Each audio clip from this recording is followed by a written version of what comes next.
la unidad 3, que es la última unidad.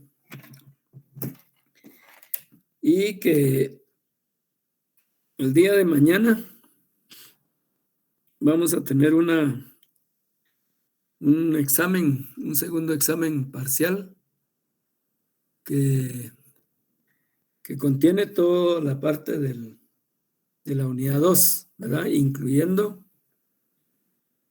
toda la unidad 2, incluyendo el tema de la matemática y la estadística, ¿verdad? Yo espero que ustedes hayan podido estudiar un poquito. Y si no, pues tienen el día, la noche y la mañana de mañana para estudiar. Es toda la unidad 2, ¿verdad? Desde que empezamos ahí con el documento.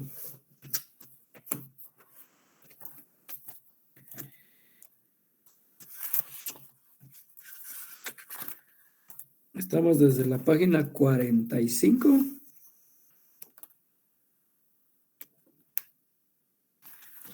hasta la página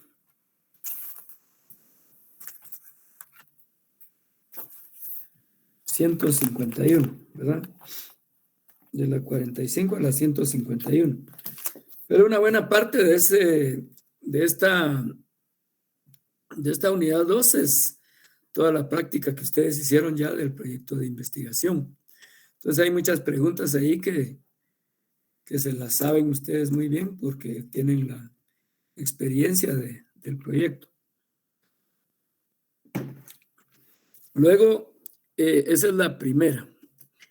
Y la segunda es de que hoy vamos a iniciar esa tercera unidad y que en el contexto de la tercera unidad, ustedes deben de hacer otro proyecto de investigación, solo que ahora es un proyecto experimental. Y sobre ese tema vamos a hablar el día de hoy. Entonces hay varias tareas ahorita pendientes y que en el transcurso de la exposición yo se las voy a ir diciendo. Ahorita denle prioridad a la parte de su estudio, ¿verdad? Del examen que les voy a hacer el día de mañana. Muy bien, entonces voy a presentarles.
Ahorita vamos a ver.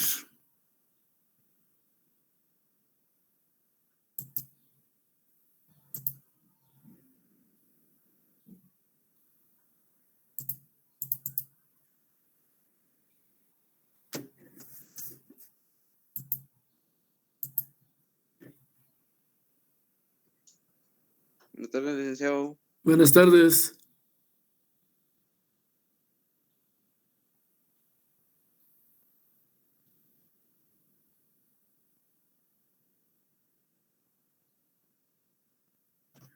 Ejercicio se me...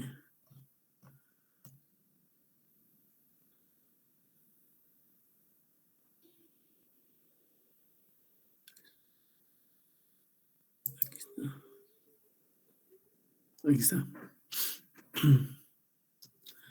Solo voy a guardar este archivo.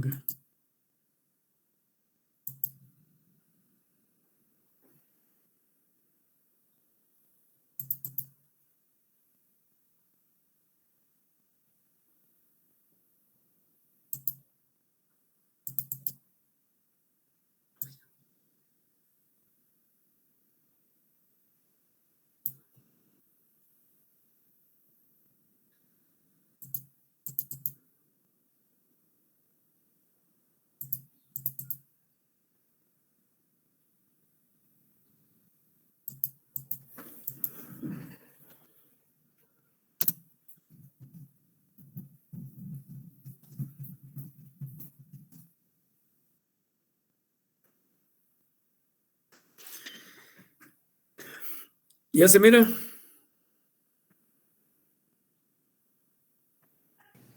Sí, Hay un león, ¿no? Muy bien, entonces vamos con la unidad número 3, que es la investigación experimental. Entonces, primero vamos a estudiar un poquito el método experimental. En esta unidad dice, los estudiantes leerán el contenido del tema El método experimental, páginas 152, 163, y elaborarán mapas conceptuales de lo siguiente. Entonces, si ustedes tienen ahí a la mano su documento, en la página 152, que es la primera parte de la unidad, la 153 específicamente, aparece el título de El método experimental. Entonces, los mapas conceptuales que deben de hacer hay que ir leyendo e ir haciendo los mapitas, ¿verdad? Entonces, el primer mapa conceptual es los componentes de la investigación científica. El segundo es la secuencia de operaciones del proceso del conocimiento o acto elemental. El tercer mapa es exigencias metodológicas del acto elemental. El otro es estadios del proceso cognoscitivo, ciclo cognoscitivo. Luego, secuencia de los conjuntos de operaciones del ciclo cognoscitivo. Y luego, secuencia de operaciones del método experimental. O sea, son 1, 2, 3, 4, 5, 6 mapas conceptuales. Y se pueden perfectamente hacer. Porque cada uno de ellos forma parte tiene una secuencia de elementos. Entonces, y ustedes pueden usar cualquier programa, digamos, de hacer mapas conceptuales o mapas mentales. Hay muchos. Uno de ellos es el PowerPoint, ¿verdad?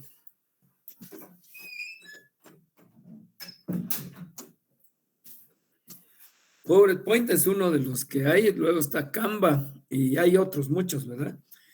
Entonces ustedes deben de explorar ahí en sus aplicaciones cuál es el que les cae mejor. Y también lo pueden hacer a mano, ¿verdad? Pero si tenemos recursos para hacerlos por medio de aplicaciones, pues qué mejor. Esta tarea la deben de presentar ustedes para el día miércoles de la semana entrante. Y el día miércoles de la semana entrante es, ahorita voy a ver. Uy, ¿qué día es? Hoy estamos día 20. 20/04/2029.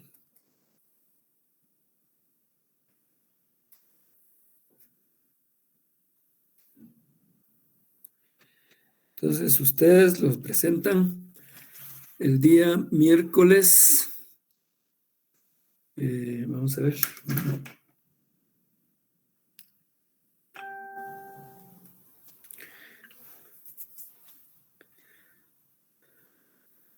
$25 creo que es, vean, ese miércoles. Ahorita voy a ver.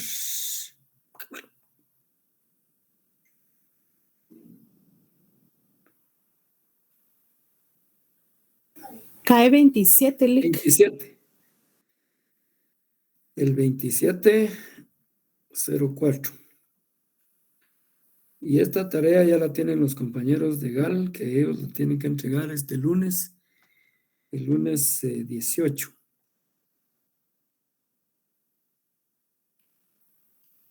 Muy bien. Entonces, pues, entramos ya a los aspectos prácticos de la investigación experimental.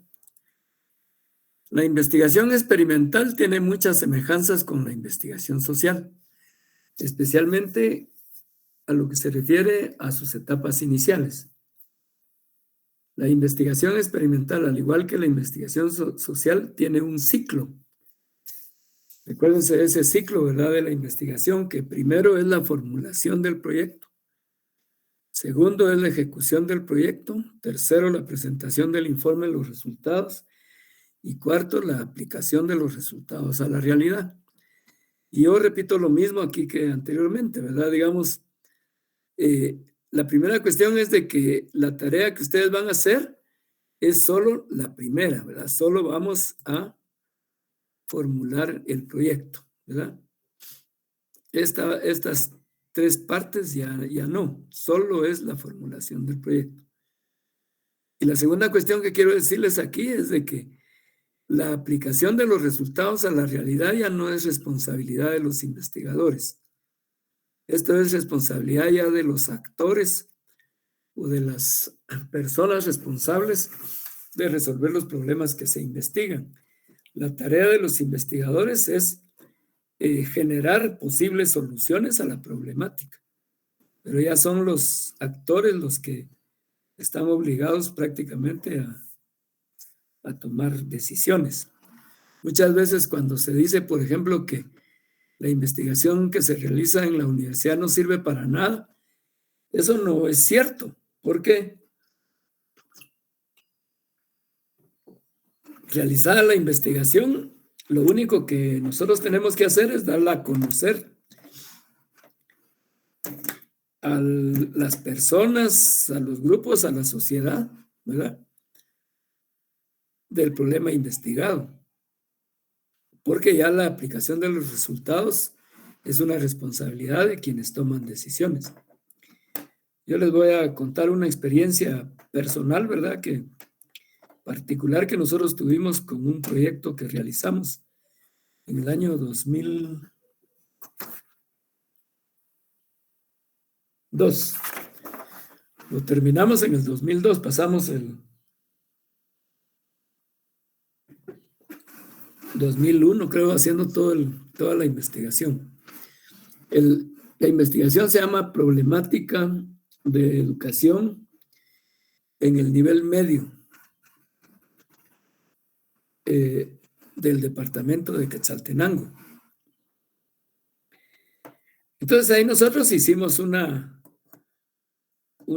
investigación en la que obtuvimos un montón de resultados y nuestro interés particular estaba centrado, digamos, en la enseñanza de las ciencias, ¿verdad?, en la matemática, la química, la biología y las ciencias naturales o la física.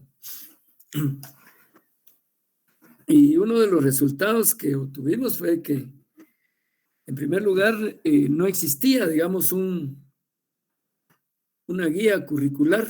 Hoy sí existe, ¿verdad?, que se llama así, ¿verdad?, la guía curricular o hay de primaria y hay del básico y hay del diversificado. Pero en ese tiempo no existía, había, por razones que yo desconozco, el Ministerio de Educación no había hecho eso. Bueno, la cuestión es de que no había una guía curricular. Segundo, solo 6 profesores de cada 100 eran especializados en las áreas estas de científicas, ¿verdad?, y etcétera. Total de que nosotros hicimos varias actividades dentro del contexto de la investigación y una de ellas fue dar capacitaciones, ¿verdad?, a los profesores en todas esas áreas. Y la otra fue hacer un currículum y se llamaba mesocurrículum porque era un currículum que se debía de aplicar en el departamento. Esa es una clasificación que tienen los currículums, ¿verdad? El microcurrículum es para instancias municipales, el mesocurrículum es para instancias departamentales y luego el macrocurrículum es a nivel nacional, ¿verdad? Entonces, nosotros hicimos un mesocurrículum para el departamento de Quetzaltenango. Hicimos una impresión, ¿verdad?, de más de 1000 ejemplares y los llevamos a la departamental, a la Dirección Departamental de Educación, y la recomendación era que se pusiera en práctica ese mesocurrículum. Desafortunadamente, las autoridades que en ese instante, en ese momento estaban de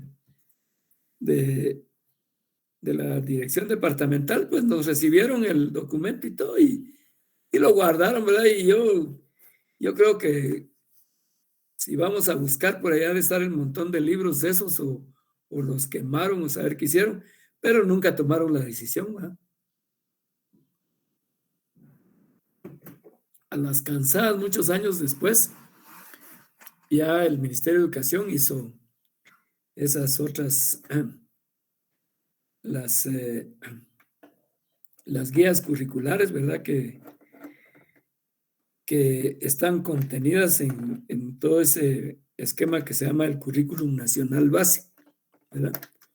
Que no es otra cosa que guías curriculares, ¿verdad?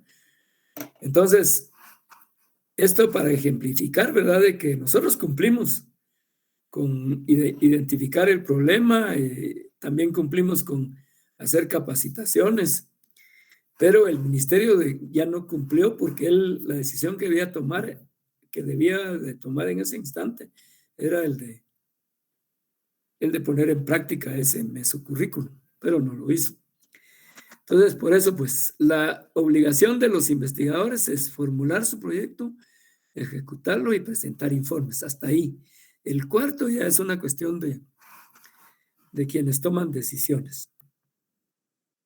Entonces, en esta parte del curso, los estudiantes realizarán un proyecto de investigación experimental, teniendo como referencia para la identificación del problema de investigación las áreas y líneas de investigación de la División de Ciencia y Tecnología en sus carreras de agronomía y gestión ambiental. Ustedes en agronomía. En la misma forma en que se seleccionó el tema en la formulación del proyecto de investigación social, ¿verdad? Eso ya lo hicimos, entonces ustedes vuelven nuevamente a organizar sus grupos, preferiblemente, ¿verdad?, si son los mismos grupos con que presentaron su proyecto en el proyecto anterior, y se ponen a trabajar, ¿verdad? Entonces, yo voy a repetir cuáles son los pasos y las partes del proyecto de la investigación experimental. El primer paso es selección del objeto de investigación o problema de investigación.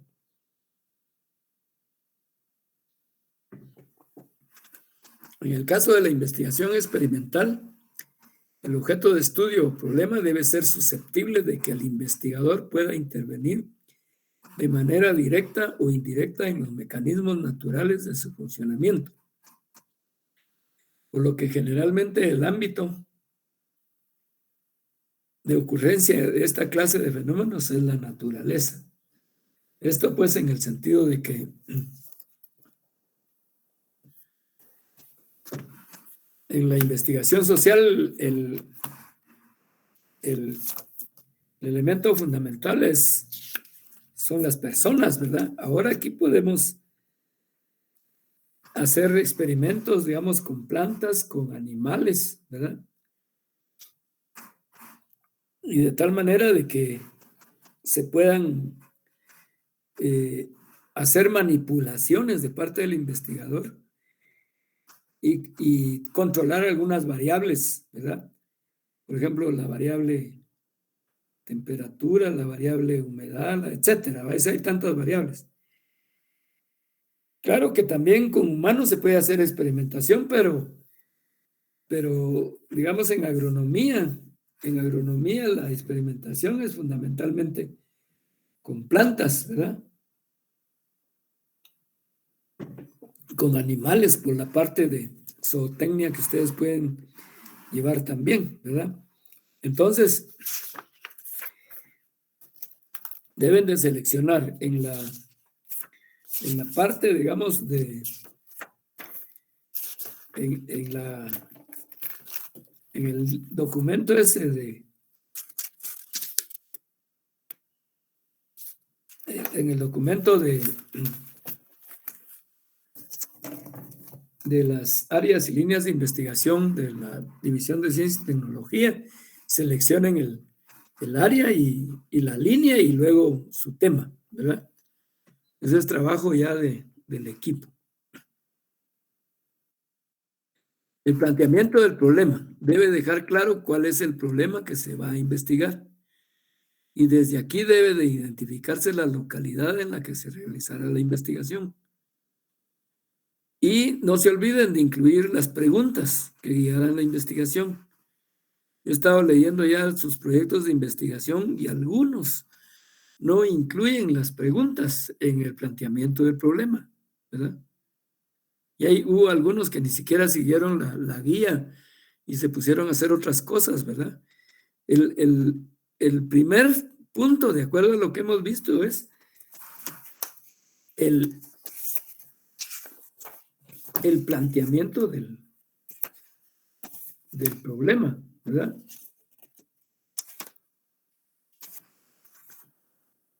Ahorita vamos a ver.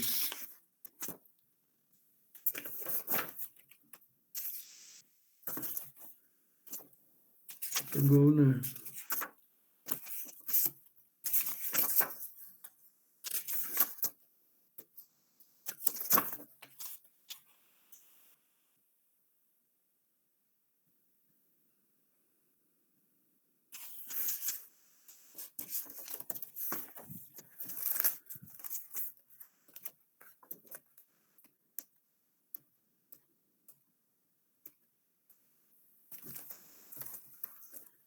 Solo permítame un momentito.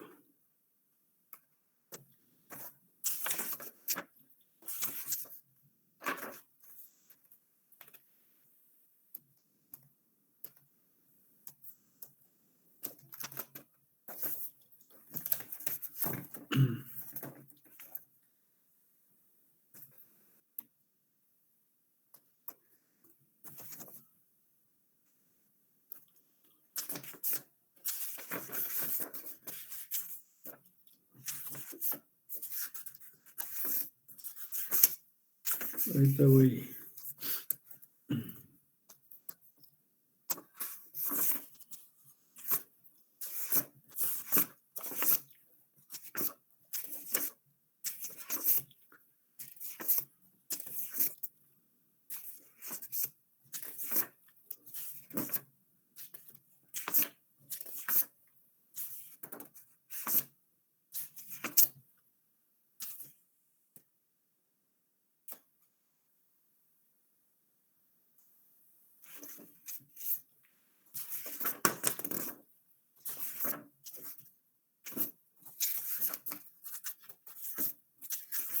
Yo tenía una hojita aquí, ahorita voy a ver. Aquí está. Bueno, entonces, primero pues está el planteamiento del problema. Esto vamos en la estructura central, digamos, en el contenido del documento. Estamos claros de que el primer punto debe ser la carátula, ¿verdad? Con los respectivos, ahí las respectivas indicaciones de la universidad, del centro universitario, la carrera y el curso. Y luego el título de la investigación, como dijimos, ¿verdad? Y en el centro y abajo, los integrantes, el equipo de investigación, encabezados por el coordinador, ¿verdad? Luego viene la segunda parte, que es la selección, la justificación y delimitación del tema. Entonces aquí estamos en la selección, que es el planteamiento del problema. Ahí en el planteamiento del problema deben de ir indicados cuáles son las preguntas de investigación. ¿Cuáles son las preguntas que esa investigación va a responder en el proceso ya de la ejecución? Entonces, luego viene la justificación. En la misma forma en que se justificó La investigación social, en la investigación experimental debe de exponerse cuál es la magnitud, a cuántos afecta el problema. Aquí hay una pequeña variante, porque cuando hago la pregunta ¿a cuántos afecta el problema? Yo lo puedo hacer en dos sentidos, en tres sentidos. El primer sentido sería, si voy a trabajar, por ejemplo, con plantas, ¿cuántas son las plantas que están afectadas por el problema que yo voy a estudiar? Pero también puedo hacerlo en el siguiente sentido. Permítame un momentito. Aló, Paul. Estoy dando clase. A las... Hola, harán hoy hasta las 8. Vaya. Bueno. Aquí podemos tomar tres direcciones. La primera, hablar de a cuántos objetos de los que yo voy a estudiar está afectando el problema. Pueden ser cuántas plantas, cuántos animales, ¿verdad? Cuántos árboles o qué espacio de tierra. Si, por ejemplo, voy a hacer un estudio de suelos, ¿verdad? ¿Qué ámbito voy a abarcar en ese estudio de suelos, ¿verdad? ¿Qué distancia o qué área medida en metros cuadrados, en kilómetros cuadrados voy a hacer mi estudio, ¿verdad? O lo puedo hacer en términos de los productores.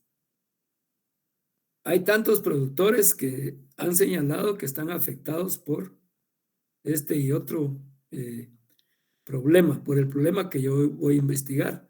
O hacer el mix. Voy a hacer un estudio, por ejemplo, de las enfermedades de las abejas. Pues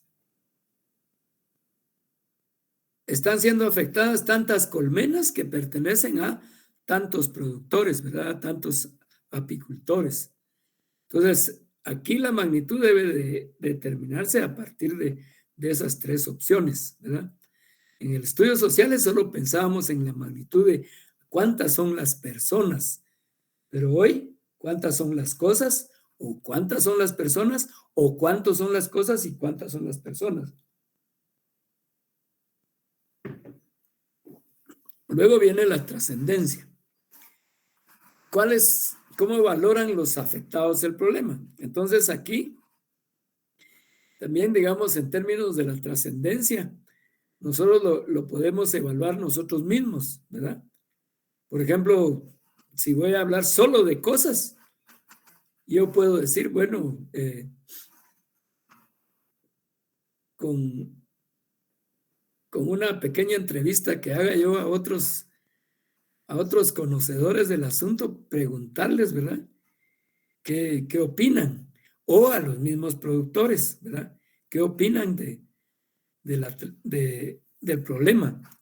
Esta sí es obligadamente, es una pregunta que se tiene que hacer a personas, porque yo no le puedo preguntar a una res, por ejemplo, que cómo valora la res el problema que tiene, por ejemplo, de una enfermedad en las ubres, ¿verdad? Porque los animales ni las plantas nos hablan. Entonces, esta trascendencia siempre tiene que ser consultada a las personas que están vinculadas directamente con el problema, aunque sea un problema de animales, aunque sea un problema de plantas, ¿verdad? Siempre debe de haber una opinión de los afectados, de las personas, aunque los afectados sean directamente las plantas y los animales. Aquí le vamos a preguntar a las personas. La vulnerabilidad, nuevamente, ¿verdad? Esta es una pregunta que se hacen los investigadores. ¿Será posible que con esta investigación se resuelva el problema?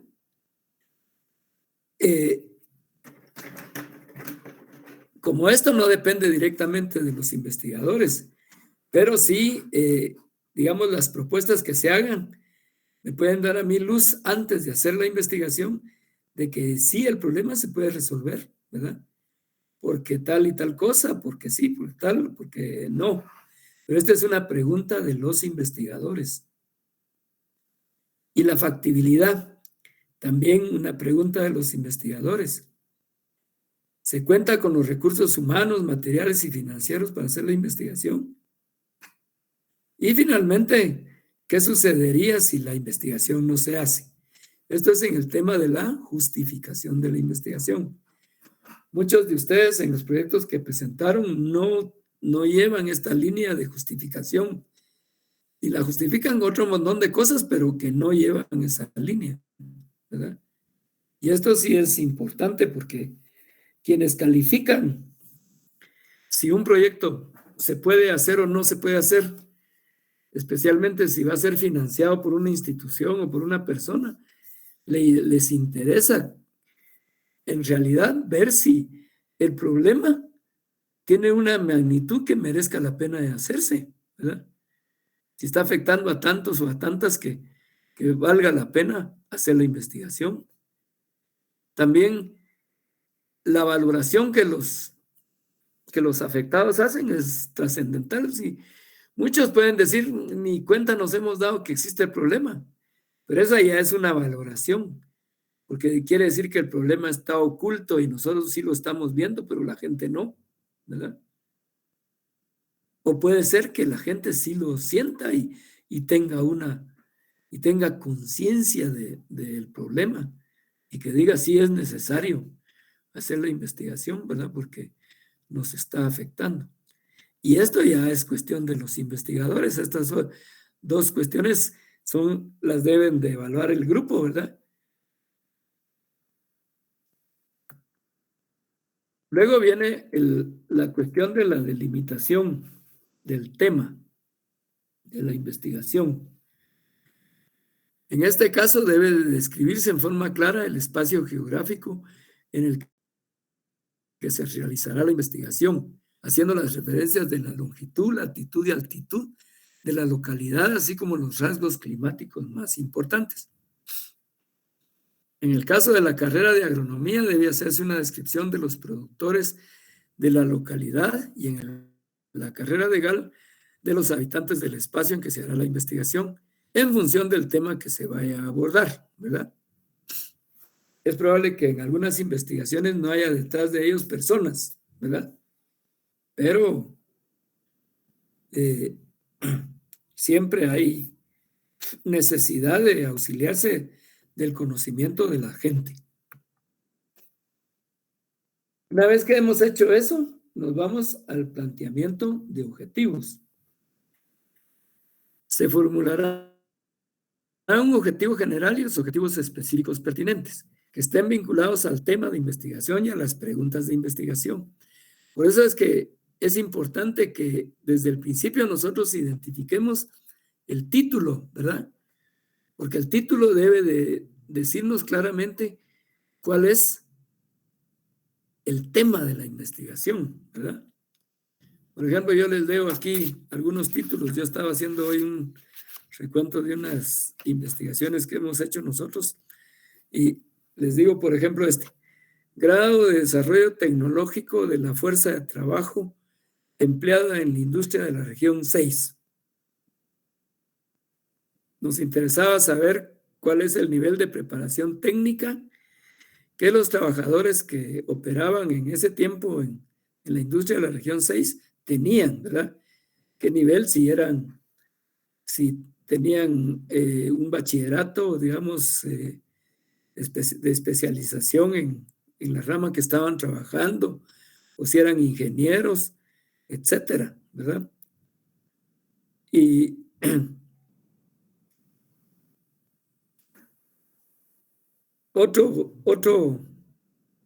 otro tema, microempresas productivas en el municipio de Quetzaltenango. Otro título, problemática de la educación en el nivel medio. Otro título, factores de riesgo de la muerte perinatal en Totonicapán. Otro título, la privatización de la educación pública en Guatemala. Otro título, evaluación del impacto social y económico del Programa Nacional de Autogestión Educativa en el departamento de Quetzaltenango. Otro título. Caracterización geográfica y botánica de la flora apícola en la región suroccidental de Guatemala. Otro título. Establecimiento de huertos de flora apícola en la región sur-noroccidental de Guatemala. ¿Se dan cuenta? Esos son los títulos, pero viendo el título uno inmediatamente percibe cuál es el tema. Entonces el tema y las preguntas deben de estar íntimamente vinculadas, porque de ahí ya sacamos nosotros los objetivos, ¿verdad? Entonces aquí nosotros nos restringimos a que ustedes hagan un objetivo general y los objetivos específicos que quieran, ¿verdad? Siempre que esos objetivos respondan a las preguntas que nos hemos hecho al principio. Luego viene la formulación de las hipótesis. En este caso se deben formular hipótesis paramétricas, es decir, que se refieran a los parámetros de una muestra. Se llaman parámetros a las medidas estadísticas de una muestra, tales como la media aritmética, las proporciones o las otras medidas que puedan obtenerse. Y deben formularse una hipótesis nula y una hipótesis alternativa. Entonces, miremos aquí la diferencia entre parámetros y estadísticos. Se llama parámetro a las medidas estadísticas de una muestra, tales como la media, la mediana, la moda, la proporción, la desviación estándar, etc. Y se llama estadístico a las medidas estadísticas de la población, tales como la media, la mediana, la moda, la proporción, la desviación estándar. Existe, digamos, una condición para hacer investigación a través de muestras. Y la condición es de que la población, en las características que nosotros vamos a evaluar, sea más o menos homogénea. Les voy a poner un ejemplo. Supónganse ustedes que yo quiero saber cuál es la estatura media de todos los estudiantes del curso de metodología de investigación de la carrera de agronomía año 2022. Pero no los quiero medir a todos, pero al verlos así, de manera general, veo que más o menos la estatura es homogénea. No hay muy altotes ni tampoco enanitos, ¿no? Entonces es más o menos homogénea. Entonces, en lugar de medirlos a todos, tomo a 10. Tomo una muestra de 10 y los mido. Y obtengo las medidas de tendencia central, ¿verdad? La media, la mediana, la moda y cualquier cosa que se me ocurra, ¿verdad? Y entonces, esas medidas se llaman parámetros, porque son tomados de una muestra. En cambio, si yo ahora los mido a todos, a todo el grupo, ¿verdad? Son 70. Los mido a todos y saco la media, la desviación, etcétera. Entonces, ese ya va a ser un estadístico.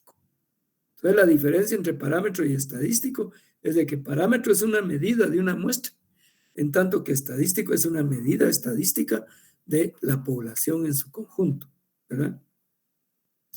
Esa es una cuestión importante y que la decisión en hacer una investigación a través de muestras y a través de censos, ¿verdad? Es, en primer lugar, el factor tiempo. En segundo lugar, el factor económico. Y en tercer lugar, que es el fundamental, es la homogeneidad de la población. Si en la característica que yo quiero medir estimo que la población es más o menos homogénea, ¿verdad? Que no hay mucha dispersión, no voy a tener mucha dispersión en los datos, entonces hago un muestreo, ¿verdad? Entonces, esas son las condiciones básicas para que nosotros hablemos de muestras y hablemos de de población, de procesos dentro de la población. Entonces, como tenemos el planteamiento de las hipótesis, la hipótesis nula es la que se formula en términos de la totalidad. Por ejemplo, ningún híbrido evaluado presentará una mayor producción de lotes de primera calidad. O también todos los híbridos evaluados presentarán igual concentración de grados Brix. Ahí hay dos ejemplos de hipótesis en donde se refiere a la totalidad. Ninguno es ninguno de los que vayamos a probar, ¿verdad? En cambio, en la otra es todos o ninguno. Esos serían los términos que se usan para las hipótesis nulas. Y luego planteamos las hipótesis alternativas.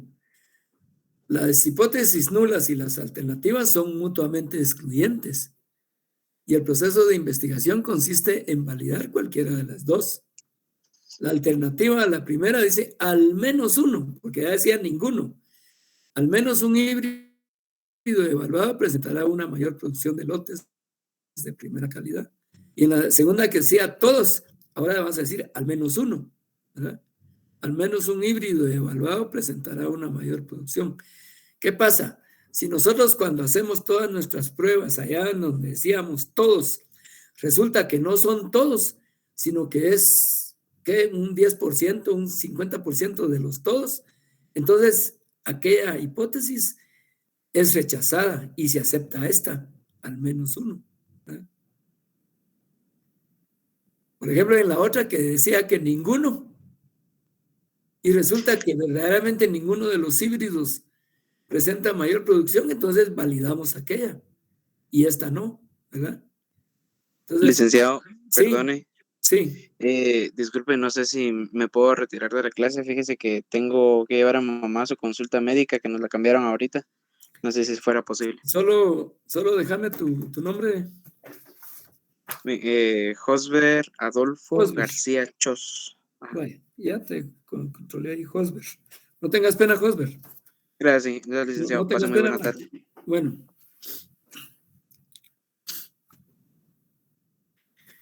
Luego, después de esto, esta parte, digamos, de la revisión bibliográfica puede ser ubicada en, digamos, después de las hipótesis o puede ser ubicada antes de los objetivos.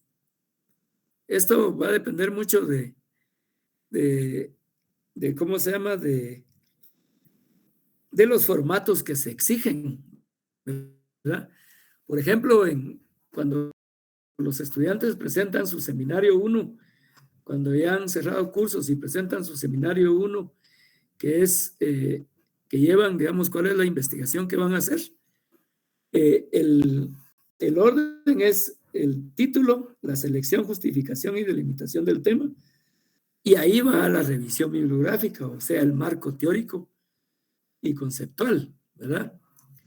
Que en el caso particular nuestro se va a reducir a una revisión bibliográfica, porque lo del marco teórico, creo yo que se puede hacer, pero cuando ya los estudiantes están más avanzados y tienen más conocimiento acerca de teorías relacionadas, digamos, con los temas que se pueden investigar. Entonces, ahorita nosotros vamos a dejarlo en revisión bibliográfica y que igual lo pueden poner ustedes en el tercer numeral, ¿verdad?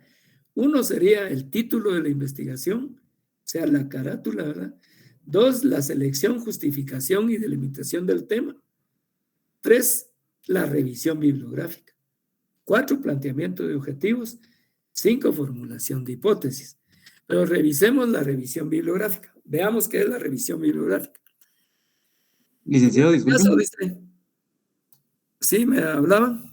Sí, disculpe, licenciado, ¿podría repetir el orden? Vaya, 1, título de la investigación. Eso está en la página 106 del documento. Pero título de la investigación. 2, selección y justificación. Selección, justificación y delimitación del tema. 3, marco teórico y conceptual o revisión bibliográfica. 4, planteamiento de objetivos. 5, formulación de hipótesis. 6, metodología de la investigación o métodos, ¿verdad? Que se puede poner aquí, materiales y métodos se puede poner también.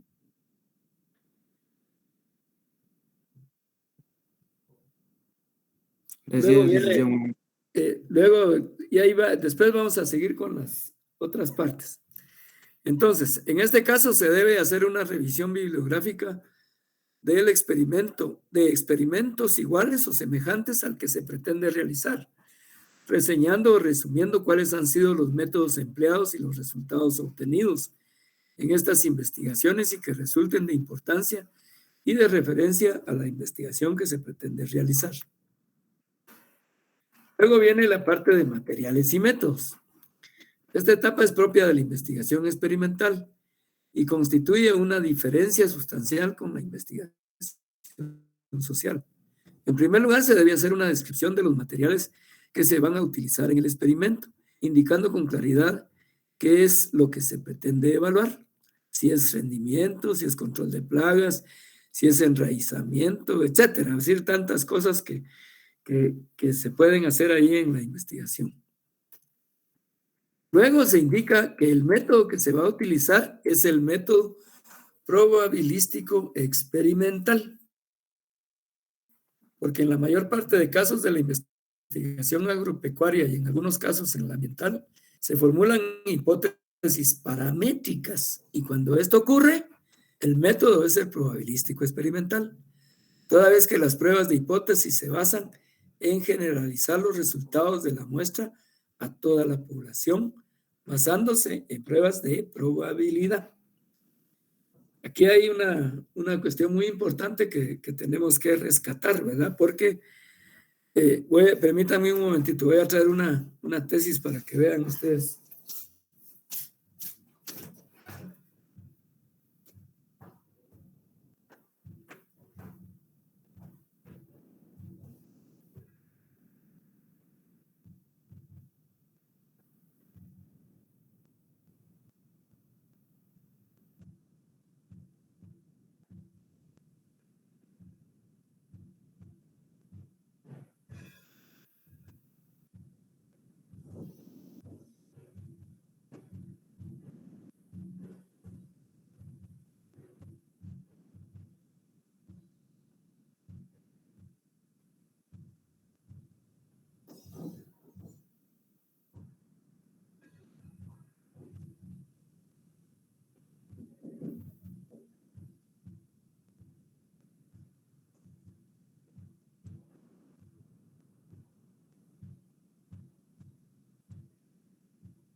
Y Phytoimeae periculea, Celer en el cantón El Tablón del municipio de Sololá. Entonces, por ejemplo, cuando me voy a los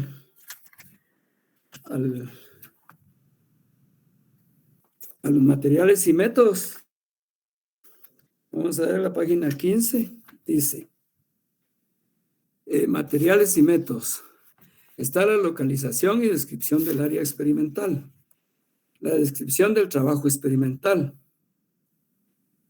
Y describen, ¿verdad?, que se va a hacer... el trabajo experimental consistió en evaluar 4 métodos de control de las polillas de la papa, que fueron control químico, control cultural, control químico más control cultural, y la tecnología del agricultor, que es el testigo. Y luego el manejo del material experimental, que cultivares y cómo se preparó el terreno, etc. Luego la descripción de los tratamientos, tecnología y el diseño experimental. Dice que el diseño experimental utilizado fue bloques al azar con 4 tratamientos y 5 repeticiones. Los datos de parcelas se detallan a continuación y luego se explica cómo es el proceso estadístico, ¿verdad?, del análisis estadístico que se va a hacer. Y ahí termina eso de la descripción de materiales y métodos. Este es de 1986. Y como en 1993, evaluación agroeconómica de 4 densidades de siembra de centeno vicia, secales cereales y vicia sativa a 4 niveles de fertilización con 20-20 o para la producción de forraje. No, 20-20-0 para la producción de forraje, dice. Entonces nos vamos a ir a ver los materiales y métodos. Página 10.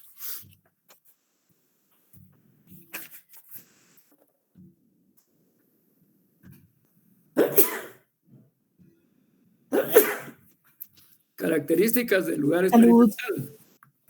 Y ahí escriben todo, ¿verdad? Que el ensayo en el ICTA y que toda la cuestión. Los materiales y el diseño experimental. Parcelas divididas con una distribución de bloques al azar.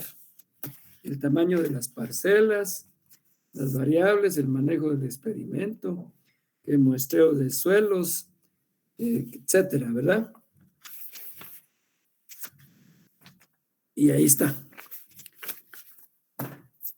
Y luego, este otro. Efecto de la irregularidad de las lluvias en los componentes de rendimiento del cultivo de la papa. Solanum tuberosum en el valle de Quetzaltenango. Entonces, aquí vamos a ver dónde están materiales y métodos.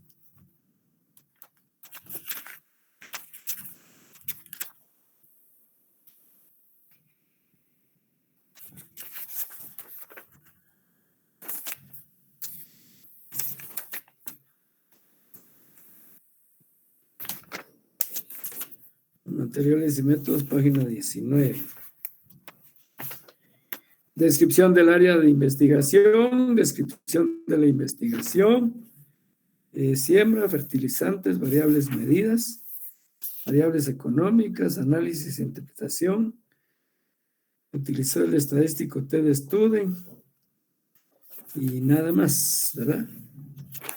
Y entonces ahí con esas 3, fíjense que se nota una cuestión, pero esto que yo voy a hacer notar es porque ICTA así lo hace, así lo han hecho por siglos y lo seguirán haciendo.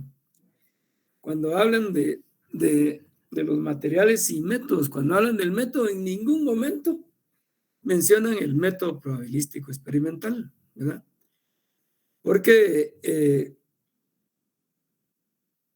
no sé cuál es la razón de que ellos no lo hacen así, pero siempre que vamos a hacer nosotros una investigación experimental y vamos a basar nuestros resultados en muestras y que nuestras hipótesis son paramétricas, el método es el probabilístico experimental, no hay otro, ¿verdad? Si vamos a usar otro método es porque el experimento se va a basar en otras cosas. Por ejemplo, voy a basar un experimento no en muestras, sino que en otro tipo de situaciones, ¿verdad? Y que no va a ser probabilístico, ¿verdad? Sino que mis pruebas van a ser de otro tipo, ¿verdad? Luego vienen las técnicas de investigación. En el caso particular de la investigación experimental, el método probabilístico experimental cuenta con una gran variedad de técnicas que en general se denominan diseños experimentales. Entonces, los diseños experimentales, por ejemplo, el cuadrado latino, bloques al azar y todo eso, esos no son métodos, esos son técnicas, porque esos nos van a permitir recopilar la información. La formulación del diseño experimental no es otra cosa que la convergencia de todas las actividades desarrolladas por el investigador que le permitirán comprobar las hipótesis formuladas, creando para ello un modelo físico del fenómeno sobre el cual él tendrá un control parcial o total y será capaz de poner en marcha o detener los procesos que se desarrollan entre las partes o en la totalidad del fenómeno en estudio, ¿verdad? Entonces, eso es de tomarlo muy en cuenta, ¿verdad? El diseño experimental no es un método, es una técnica de recopilación de información. Y a través del diseño es que los investigadores pueden determinar la falsedad o verdad de las hipótesis. El diseño del experimento. Para el caso particular de la experimentación agrícola, el desarrollo de un experimento, ya sea en el campo o en el laboratorio, debe tenerse en cuenta. El planteamiento o el diseño del experimento. La interpretación y evaluación de los resultados del experimento. El diseño experimental que se utilice debe estar adecuado a las propiedades del espacio en que se van a realizar y de los aspectos que se van a evaluar. Sin entrar en detalles al respecto, entre los diseños más utilizados están el diseño de bloques al azar, diseño de bloques completamente al azar, diseños de parcelas pareadas, diseños de cuadrado latino, etc. Aquí, digamos, hay una bibliografía muy extensa y regularmente en la Facultad de Agronomía y posteriormente en el Centro Universitario de Occidente se utilizó y se sigue utilizando un libro que se llama Diseños Experimentales de un ingeniero mexicano que se llama Pedro Reyes, que por supuesto es muy bueno y que tiene prácticamente las bases de los diseños, ¿verdad? Experimentales, las bases estadísticas, cómo se trabajan y todo el procedimiento matemático del diseño experimental se puede seguir ahí en ese libro paso a paso y a mano, ¿verdad? Pero hoy en día eso ya pasó de moda porque es importante saber cuáles son los mecanismos, cuáles son los principios matemáticos, pero lo más importante hoy en día es saber interpretar resultados de programas, ¿verdad? Y hoy existen un montón de programas estadísticos que alimentándolos adecuadamente nos dan los resultados que nosotros queremos.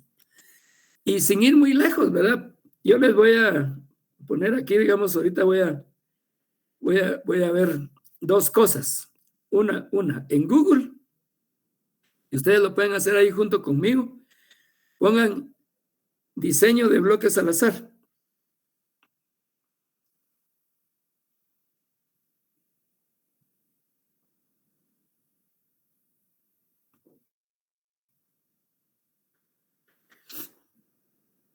Al azar se escribe así, ¿verdad? Entonces,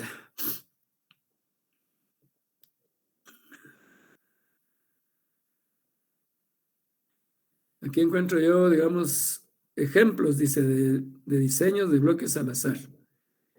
Dice, introducción. En algunos experimentos las unidades experimentales no son homogéneas, es decir, algunas tienen características diferentes a las demás. Para eficientar el experimento, las unidades experimentales se agrupan por su homogeneidad y a esos grupos se les aplican los tratamientos. Así se evalúa también el impacto del grupo de unidades llamado bloque. La varianza total se va a separar en 3 varianzas: la de tratamientos, la de bloques y las del error. Modelo estadístico y análisis de varianza. Características del diseño. Las unidades experimentales se agrupan en R bloques. Se definen los T tratamientos que se van a aplicar y las N unidades experimentales. Las unidades experimentales de cada bloque se sortean para la asignación a cada tratamiento. Se define la variable a medir. Entonces ahí aparece el modelo. Eso es, y puedo encontrar miles de cuestiones ahí en esa línea. Pero también puedo irme al YouTube, ¿verdad? Y en YouTube, por ejemplo, pedir diseño de bloques al azar. Por ahí ya va a aparecer algún profesor que va a explicar qué son los bloques al azar. Y ahí aparece.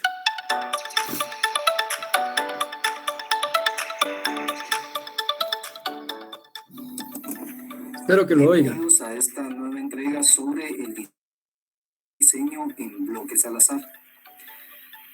Los datos del ejemplo e información complementaria pueden obtenerse en el sitio web del Centro de Telemática en ct.fausac.gt.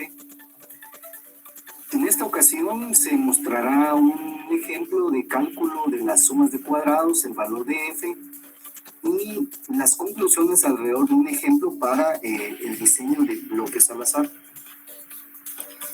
En concreto, se muestra un experimento en el que se aplicó 6 tratamientos diferentes para el control de nematodos.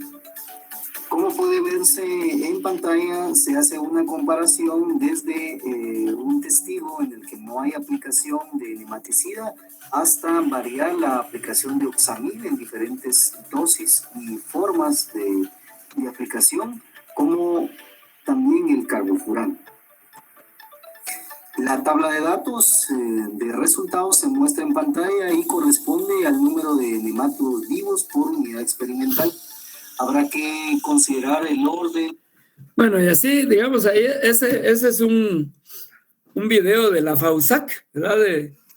Del Departamento de Telemática, dice, de la FAUSAC, de la Facultad de Agronomía, de la USAC, y esos tienen muchos, ¿verdad? Los de ese departamento tienen muchos videos en donde ustedes se pueden ir ilustrando poco a poco de lo que pasa con los diseños. Ahorita no estamos en la posición de aplicarlo, sino que solo de tener conocimiento de diferentes tipos de diseños. Ya ustedes van a tener más adelante un curso que se llama diseños experimentales, ¿verdad? Y ahí ya se van a meter a profundidad en este tema. Entonces, debemos de saber cuál es la expresión matemática del diseño. En el proyecto de investigación experimental debe de incluirse siempre la expresión matemática del diseño experimental a utilizar, describiendo cada una de sus partes, así como la fórmula de la muestra si se va a utilizar. En relación a esto, ustedes deben de buscar en la bibliografía las diferentes expresiones matemáticas que existen y elegir una que más se adecue a su proyecto. En la formulación de un diseño experimental se utiliza una serie de términos que a continuación se definen. 1, el tratamiento. Es el elemento sujeto o sometido a estudio o a ensayo de comparación. Constituye la variable o variables, ya sea dependientes o independientes, formuladas en las hipótesis. Por ejemplo, estudiar 5 variedades, 5 dosis de fertilizantes, 5 herbicidas, 5 densidades de siembras. Entonces, los tratamientos sería cada una de las variedades, cada una de las dosis de fertilizantes, cada uno de los herbicidas o cada una de las densidades de siembra. Luego, repetición. En un experimento se denomina repetición a cada tratamiento igual que se repite 2 o más veces. Testigo. Se denomina testigo de un experimento a un sujeto o tratamiento que servirá como comparador de los otros tratamientos. Para que pueda servir de comparador, el testigo debe de excluirse de las modificaciones a que se somete el resto de tratamientos con el objeto de que las variaciones de resultados que se produzcan en los otros tratamientos puedan compararse con el testigo y además puedan ser atribuidas a las modificaciones que se realizaron en el resto de tratamientos.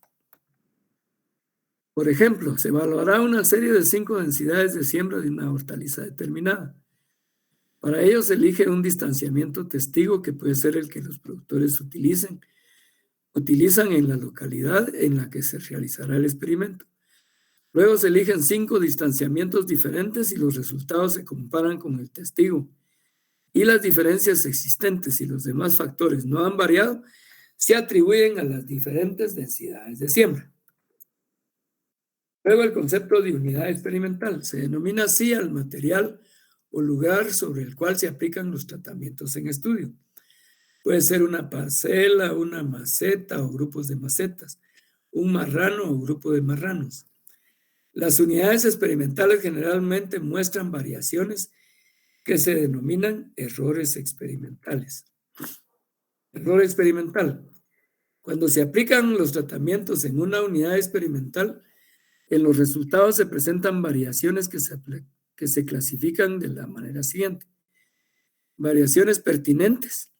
Son variaciones debidas a los efectos de los tratamientos si estos producen efectos distintos. Variaciones no pertinentes son las variaciones debidas a causas extrañas que disfrazan los efectos de los tratamientos. Estas variaciones no pertinentes se denominan errores experimentales y pueden tener 2 orígenes.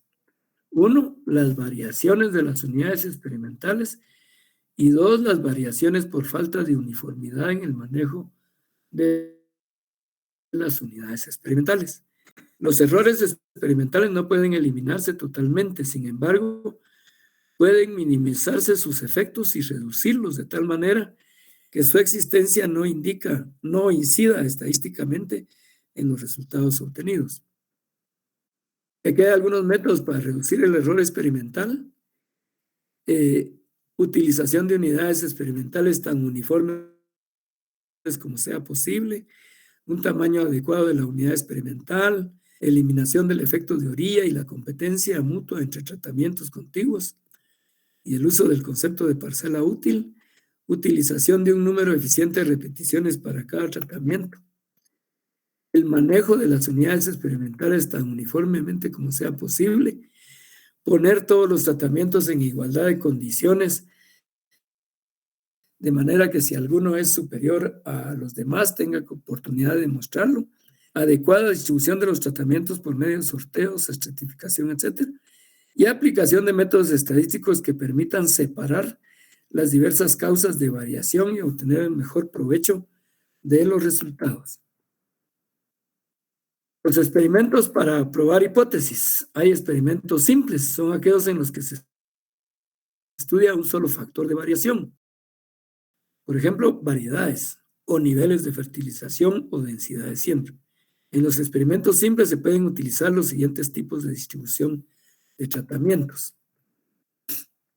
Parcelas apareadas, comparación de grupos sorteados, distribución completamente al azar, distribución en cuadrado latino, distribución en cuadrado latino modificado, distribución en bloques al azar, distribución en bloques incompletos. Están los experimentos factoriales, son aquellos en los que se estudian simultáneamente 2 o más factores que influyen en el fenómeno que se estudia. Por ejemplo, estudiar 3 variedades de un cultivo a 3 densidades de siembra. En los experimentos factoriales se pueden utilizar los siguientes tipos de distribución de tratamientos: arreglo combinatorio, arreglo en parcelas divididas, arreglo en franjas y arreglo en parcelas subdivididas. Experimentos complejos son aquellos en los que se estudian factores de la producción considerando la acción conjunta o la interacción de los factores y el efecto de cada factor independientemente. Estos problemas requieren lugar, distancia y tiempo e implican problemas de condiciones ecológicas. Unos ejemplos de esos complejos: estudiar 5 variedades de maíz en 5 localidades durante 2 épocas del año durante 5 años.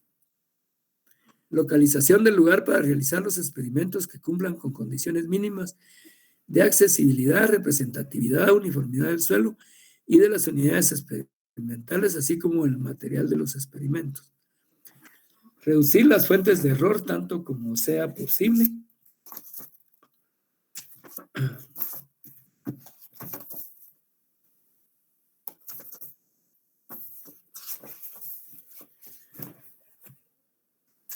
Y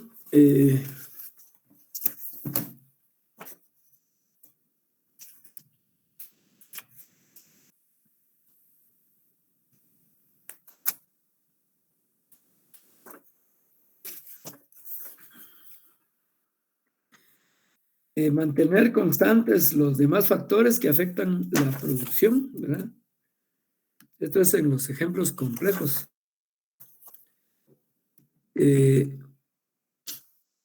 Extremar las precauciones con los resultados experimentales por su carácter demuestrales.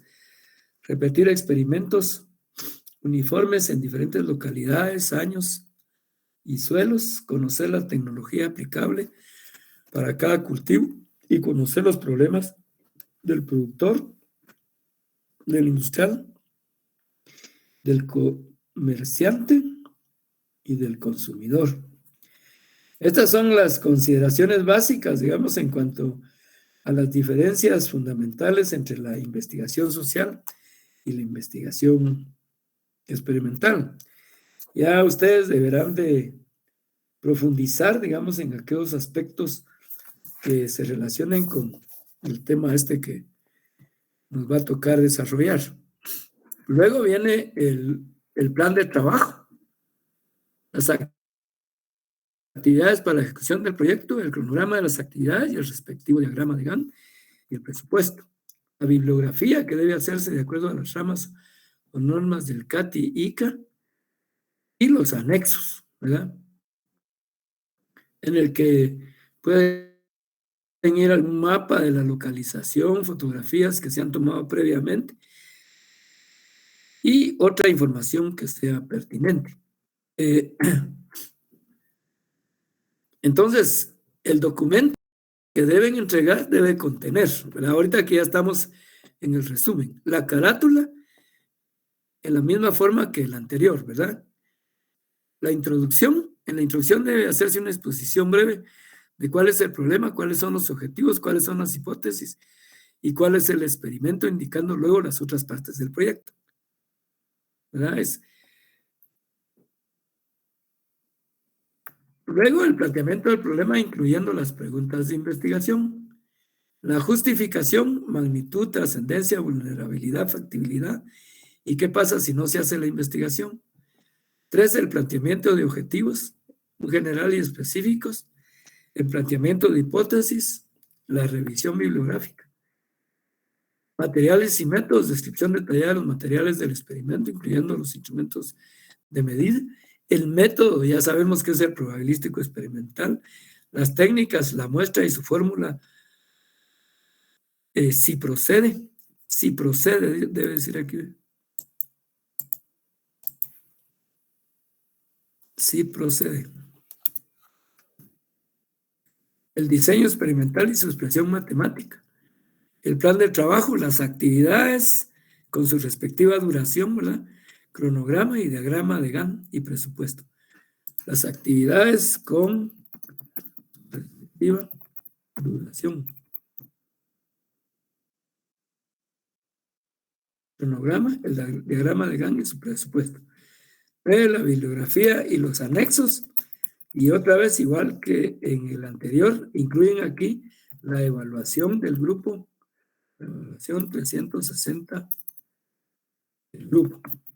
Muchos no hicieron eso ya en su, ¿cómo se llama? En su proyecto que entregaron.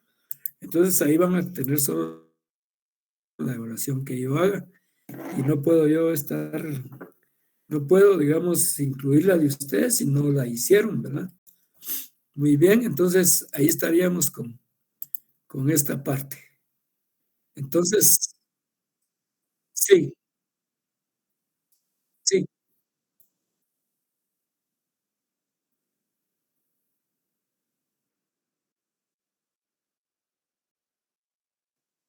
Planteamiento de hipótesis nulas y alternativas. Nulas y alternativas. Luego 5, yo estas diapositivas se las voy a subir ahorita mismo al aula, ¿verdad?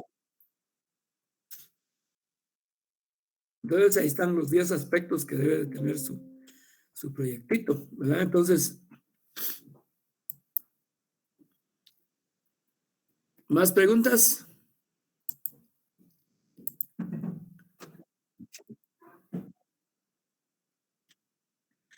Miren, yo preferiría que sean los mismos, pero si cambian, no importa, porque yo voy a calificar el grupo que presente, ¿verdad? Si cambian, ahorita yo ya no puedo estar cambiando ahí en mi listado quiénes van a estar en un grupo, quiénes en el otro, ¿verdad? Entonces, ahí sí van a tener que ser ustedes los que decidan. Si cambian, ese cambio yo lo voy a anotar cuando me presenten su proyecto, ¿verdad? Este proyecto me lo deben de entregar ustedes al final de la primera semana de mayo, porque la segunda semana ya son los exámenes parciales, creo yo, no sé si son la segunda o la tercera, pero voy a ver si ya los postearon y entonces dependiendo de eso podemos cambiar la fecha de entrega de este proyecto. ¿Estamos? Voy a pasarles asistencia.